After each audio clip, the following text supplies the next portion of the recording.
शामी साहब, इसहाक डार साहब की सदर मुमलिकत से मुलाकात हुई है। तीसरी मुलाकात कह सकते हैं अब हालिया सीज़न में। और मुलाकात का एलामिया जो तो रिवायती होता है, लेकिन ये बैकडोर डायलॉग के सिलसिले में एक और एफ़र्ट है जिसमें उन्होंने वज़ीर आज़म का पैगाम पहुँचाया, तो सदर मुमलिकत ने उनसे इमरान खान साहब के जो अफ़कार हैं वो उन तक कन्वे किए हैं।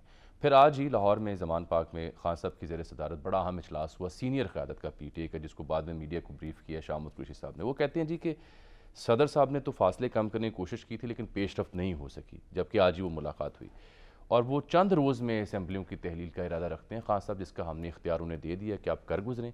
और साथ ये जुमला ये बोल रहे हैं कि अगर 7-8 माह में खलीज पैदा हुई है तो उसे कम करने की कोशिश की जा सकती है, लेकिन हल सिर्फ एक ही है, जल्द इंतखाबात। और माह रमज़ान पहले वो चाहते हैं कि सूबाई असम्बलियाँ बन चुकी हूँ, हुकूमतें आ चुकी हूँ, और फिर जो इलेक्शन कराओ मुल्क बचाओ, ये एक स्लोगन नया है जिसके तहत तमाम हलकों में जो MNAs MPs वहाँ रैलियाँ निकाली जाएंगी, उसका आगाज़ भी कर दिया गया है। लेकिन ये जो चंद रोज़ का फिर गैप आ गया और इधर मुलाकात होगी, इससे मालूम ये होता है कि गालिबन रवाबित बहाल करने की कोशिश की जा रही है सरकार के साथ। जो शुजात भी जरदारी साहब से मिले, वहाँ भी खबर है कि सेटअप पर मुशावरत हो सकती है। आपको क्या समझ आती है ये असेंबलियाँ ही तहलील? साहब तो ये कह चुके हैं कि यानी मार्च तक तो काम ऐसे ही चलेगा, उसके बाद तहलील की बात होगी। अब मसला ये पैदा हुआ है कि जो डेवलपमेंट काम शुरू किए उन्होंने, अब बिल्कुल ही अधूरे रह जाएंगे अगर असेंबली तहलील होगी। उसमें बड़ी तेज़ी आ रही है वैसे, ठीक है। हाँ। लेकिन बुनियादी बात यह है कि इख्तलाफ राय मौजूद है। आज भी एक हमारे वो जो इकबाल कास्त्रो, नहीं ख्याल, सॉरी ख्याल कास्त्रो, ने ख्याल है, ने ख्याल, ख्याल कास्त्रो जो है उन्होंने हलफ लिया है, उन्होंने हलफ लिया है वजीर के तौर पर।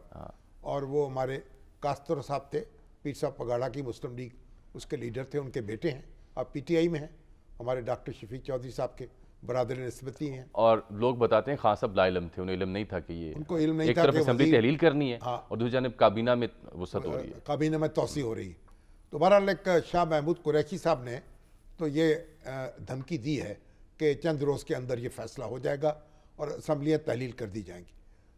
अब जो इसहाक डार साहब से मामला हो रहा है, जो गुफ्तगू जारी है, अगर ये गुफ्तगू जो है कुछ थोड़ी सी सिरे चढ़ती है तो फिर एक कंसेंसस के साथ भी इलेक्शन हो सकते हैं और एक अच्छी खबर आ सकती है।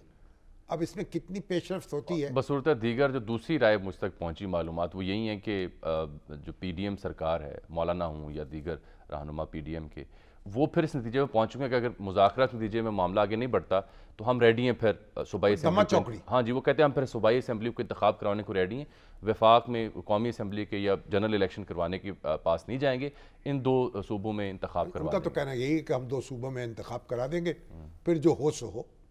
उससे क्या फ़र्क पड़ेगा सर, जब 2 सूबे, एक सबसे बड़ा सूबा है KP के, वहाँ पर इंतखाब करवा रहे हैं तो पूरे मुल्क में करवा लें फिर।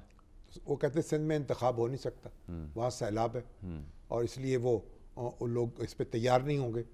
और फिर अभी तो कायरा साहब को मैं सुन रहा था, वो कह रहे थे हम पंजाब को या KP को हक नहीं दे सकते कि वो सिंध को डिक्टेट करे, हर सूबा अपना फैसला करने का मिजाज है। तो आप किसी एक सूबे की असम्बली तहलील करके किसी दूसरे सूबे के कान पे कनपट्टी नहीं रख सकते। तो जो आसन बात है वो ये है कि तमाम जो सियासी क़यादत है उसमें इत्तफाक़ राय हो और उससे मामला चले। इत्तफाक़ राय पैदा करने वाले अनासर नहीं रहे ना, क्या किया जाए? नहीं, वो खुद सोचना चाहिए, गौर करना चाहिए। ये मुल्क सबका है, यहाँ हमने इसके ये चिथड़े उड़ाने के तो नहीं बैठे। ये दूसरा तीसरा हफ्ता शुरू हो चुका है जब उन्होंने ऐलान किया था कि कल कर रहे हैं हम तहलील असम्बलियाँ, परसों कर रहे हैं, जुम्मे को पार्लिमानी पार्टी का इजलास होगा। आपको बयानात से और जो काविशें हो रही हैं बैकडोर की, उनको देखते हुए आपका तजुर्बा क्या कहता है? क्या वाकई आने वाले हफ्ते में चंद रोज़ में असम्बलियाँ तहलील कर दी जाएंगी या मज़ीद टाइम? नहीं है, आसान नहीं है। अरादे बांधता हूँ, सोचता हूँ, तोड़ देता हूँ, कहीं ऐसा ना हो जाए, कहीं ऐसा ना हो जाए। नहीं, वो जो ऐसा ना हो जाए वो तो परवेज़ ऐसा बता चुके हैं कि आप कैंपेन नहीं कर सकते। 2 डब्बे लगे हुए हैं ना गाड़ी को, एक डब्बा एक तरफ खींच रहा है, दूसरा डब्बा दूसरी तरफ खींच रहा है। काबा मेरे पीछे है, कलीसा मेरे आगे।